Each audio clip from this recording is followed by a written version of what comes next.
Well, Jews are understandably worried that a Palestinian state run by people who only 5 minutes ago were sworn to the destruction of Israel might be a threat. But I can tell you, Jews have no reason to be concerned, none at all. And how do I know? Because Mahmoud Abbas said so over the phone to Anthony Albanese. And if there's one thing we know, it's you can trust the word of Anthony Albanese. Sorry, I mean you can trust the word of Mahmoud Abbas. Abbas promised Elbow he would hold elections, reform the Palestinian Authority, end terrorist stipends, stop teaching children to hate Jews, back a demilitarised Palestine and renew his acceptance of the Israeli state. It's the Middle Eastern equivalent of a teenager promising to clean his room, stop swearing, do his homework and never ever borrow the car without asking. And just like the teenager, I'm sure he means every word, until he doesn't. The Albanese government is, of course, thrilled. Albanese may yet have the transcript of his phone call with Mahmoud Abbas bound in leather and stored in the National Archives along other great works of fiction. History, however, has a cruel sense of humour.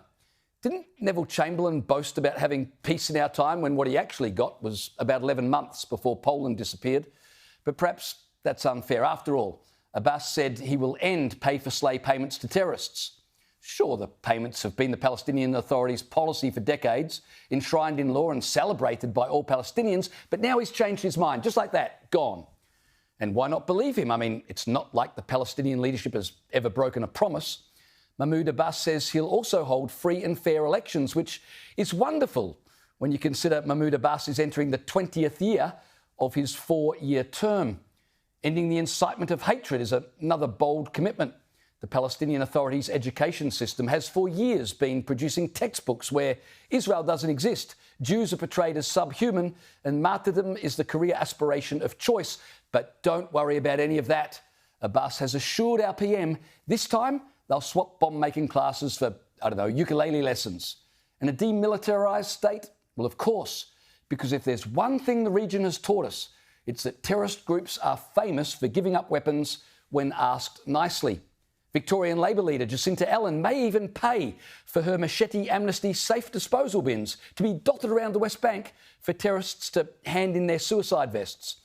Labor naturally insists the Palestinian Authority's promises are ironclad because if you can't trust the word of a radical Islamist, well, who can you trust?